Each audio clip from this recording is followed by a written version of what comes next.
Welcome back everyone to Welstopia, and today we are going to build the path down to that spider spawner that we uncovered yesterday. In this case, I created a new path rather than from the quartermaster's quarters where we dug down yesterday. Instead, we're going to be coming down from the entry stairway, and I found a nice path there that quickly gets to the spider spawner. Now, this is a T-intersection in the original module, except that this way and the way straight ahead from here that's going to be blocked off were two not very much used rooms, and of course the stairway was right over here. And due to the little spruce moment I had earlier in the season, I had to move the intersection down this way. And we turn down here and then turn around there and eventually run into it. I also ran into this little pool of lava along the way, and that gave me the idea that I would decorate the path along here with the 4 seasons. So that's what we're going to be doing, or creating a little bit of a portal into the seasons. Now, when I say seasons, I also mean the elements, because one of the things I thought of during this time was, of course, each element has an association with a season, and of course, summer, fire, and all that. And the reason why I thought this is because, of course, I've been thinking of how do you represent air? Air has always been my problem. Anyone who's actually stuck with this season knows how much trouble I've had with air. And of course, a season going with air is reasonably straightforward. One, by process of elimination, but also, if we're using white for air, then white goes obviously with winter. So therefore, I would use a winter scene for air. But that means that we want Earth right here, because summer, fall, winter can go here, and then spring. Actually, let's make this fall right here. Or of course we could just turn the entire corner into an autumnscape. And what do you associate with autumn? Well, first off, it's fortunate that I had thought of the choice of Earth for lighting sources as jack-o'-lanterns, because what's this autumn more than jack-o'-lanterns? So therefore, we are going to create a little bit of an autumn scene. What I'm going to do is do a little bit of a harvest style thing here with some jack-o'-lanterns. And I think that would make a nice little autumn scene for us to have along the path.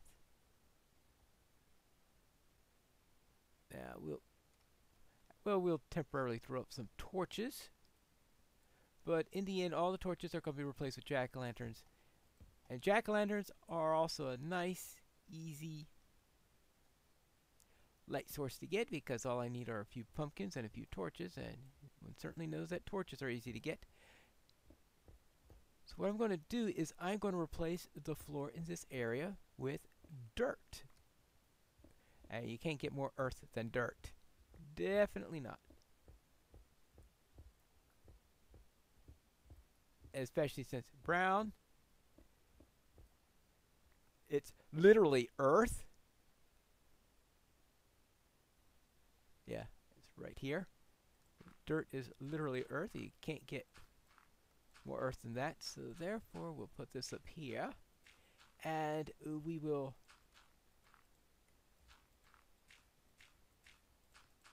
I think we have to let grass grow on there or something. I think in order to do that, I'm going to have to get a grass block. So I better... No, I don't need grass on it. I just need the opposite. I just need to take a hoe to it and start plowing. Maybe plowing wasn't the perfect word there, but I think it's appropriate enough since we're talking about the same profession, so to speak. But, alright, you just volunteered to be turned into water, didn't you? Actually, we do need a couple places where we are going to have some water. Otherwise, that's going to happen. So, therefore, let's see, we want... How about... What happens if I take these two squares, turn them into water? There you go. And now, let's hoe the entire area up.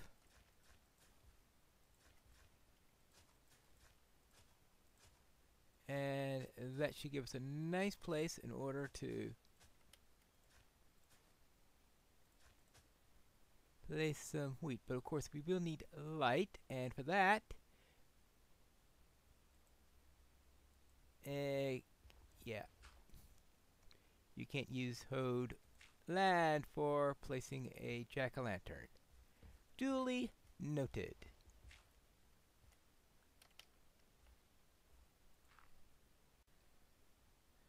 Now we can plant the seeds. Maybe I'll just let this grow, but if I get impatient at some point in the operation, I did bring around some bone meal to just speed things up. Because the idea on this build is not to be a wheat farm, but of course, in the autumn, it will all be fully grown and ready for harvest. So that will be my autumn build. Now for here, this is going to turn to the spring build, but I created a little bit of it early just so that I could have an infinite water supply to help there. So that means we are left with the winter build. Now, this is going to have one little tough... Well, we do also have that little bit of a challenge that, no, I can't build that deeply in. Alright, we will put it right here. For our winter build, we're going to need snow. Yes, I know, we could pretend that this diorite here is dirty snow. Actually, we probably will use diorite on the wall in any case. But what I think I should do is just go out to a nice cold place and grab some snow. We'll build ourselves a little snowman, so to speak. And we will showcase that over here. When I thought about where I might be able to get some snow, first place that came to my mind is the community ice tray, which unfortunately it is night. And I don't think there's a bed in this area.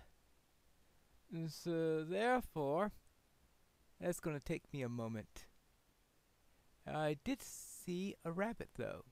Do we get a rabbit's foot? Ha! Yeah, like I'd be that lucky. Time to pull out the trusty shovel. Start digging away. And this should give me plenty of that, which I think I could turn into snow if I get enough pieces. Might as well grab a couple extra spider eyes along the way.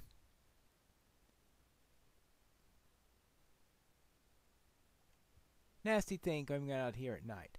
Well, let me harvest a few more of these snowballs, and I should have plenty of that to take back with us and use for my build. I had forgotten about Snow's rather poor stacking limit there, so I have to keep that in mind. You have to be cautious with the stuff in order to keep it from disintegrating or melting or suddenly turning into ice or something like that. So I have to keep that in mind. Now, if I'm here, I might as well handle another thing, and that is to harvest a little bit of extra ice. Yes, this is the community ice tray where we can harvest ice. Now, some people apparently leave dry spots in the ice tray. I try to leave the ice tray in a reasonably good spot as well as I can. Occasionally, no matter how hard I try, I wind up with some running bits, so I thought this would be a good time to redo this. I keep on forgetting to bring a bucket, and if you harvest an area, there's a possibility of leaving running water, and I don't think running water should be left there if you can help it. And so, let's take care of that.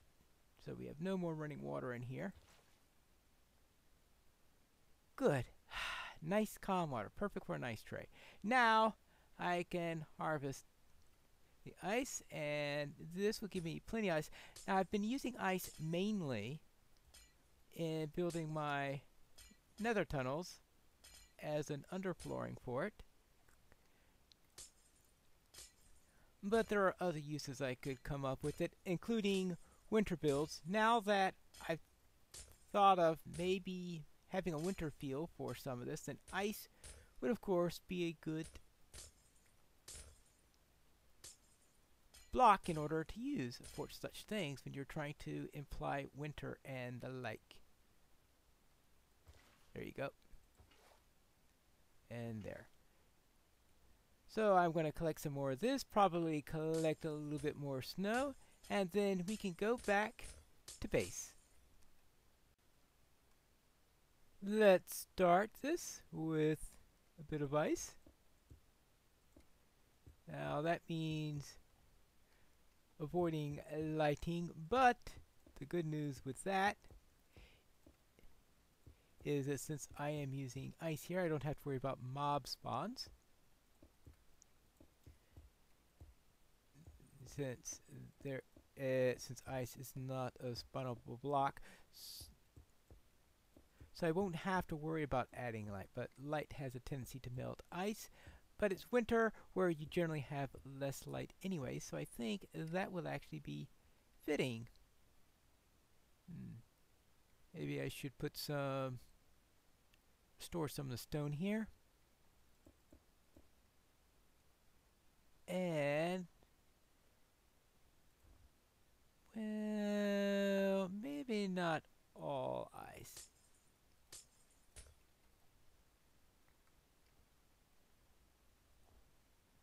Okay. Ice, not even silk touch stays ice. Alright, I'll have to note that for the future. And now, I need to make a little snowman. I'll have to guess at this. Let's see, how about this? This, and well, a little bit redundant there. Okay, so it's not as complicated as the recipe for a iron golem, obviously. Well, yeah.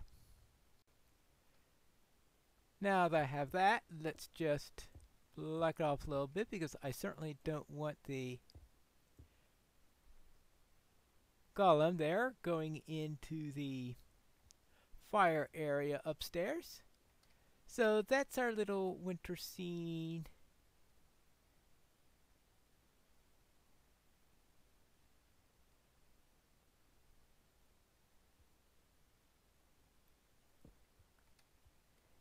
There's too much light already. Oh well. I now have the light level right here at 8, which is the minimum you can have without spawning monsters. And I think that'll be perfect for going into keeping that low enough not to melt the ice. So I'll just have to make sure I keep that in mind during the future parts of the builds. And this is at 10. I do have to worry about that block right there, maybe. Well, I'll probably have to make some tweaks here over time. But that's winter. Now what do we do about spring? Actually, never mind about spring. All we really need is something to do with water. The entire reason for doing the winter bit was because I had no other clean way of handling air. And, well, yeah, earth.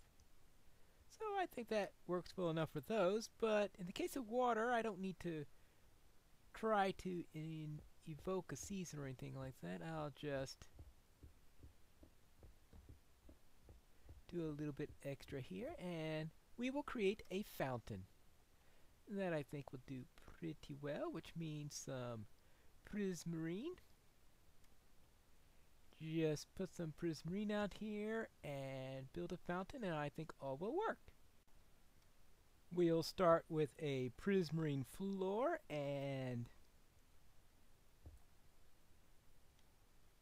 add some sea lanterns for lighting. Good. This, I won't have to worry about mobs spawning in here, right? And then in the middle, we will put prismarine bricks, prismarine bricks, and we'll do the same thing around the edges,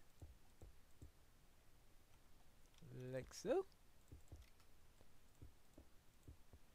And now, let's see if we can get some water up here.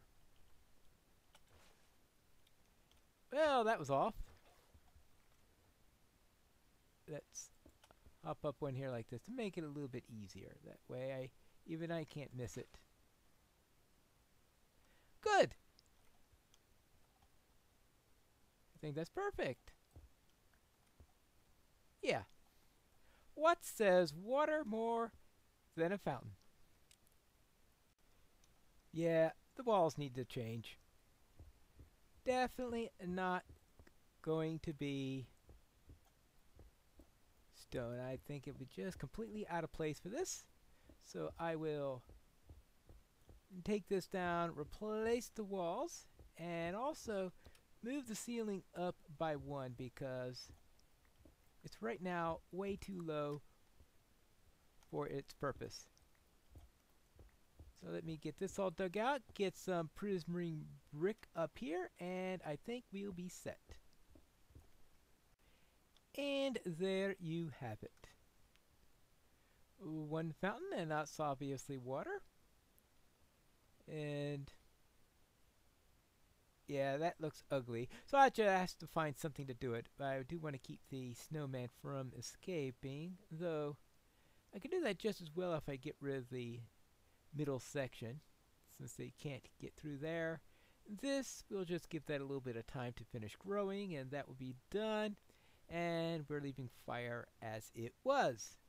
So then that leaves the spider farm itself.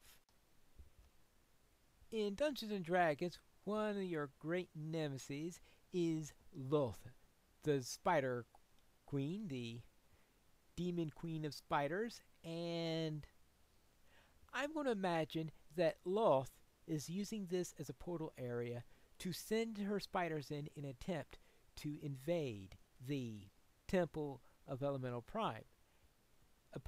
And the idea here then is that since this is where they're being ported in, the people of the temple are defending it in order to keep them out. So this is why I have the spider farm here, in order to help to keep the spiders from invading and taking over in this area. This, of course, then will have to be a combat farm, one where you're actually fighting the spiders, and therefore it's going to be an XP farm. And of course, I also need to get some string and the like. So I'm going to look for a hopefully decent XP farm for spiders, and between episodes I'll look that up and maybe set myself up so I could actually start building it, and that's what we'll build in the next episode of Pineleaf Plays Minecraft Welstopia.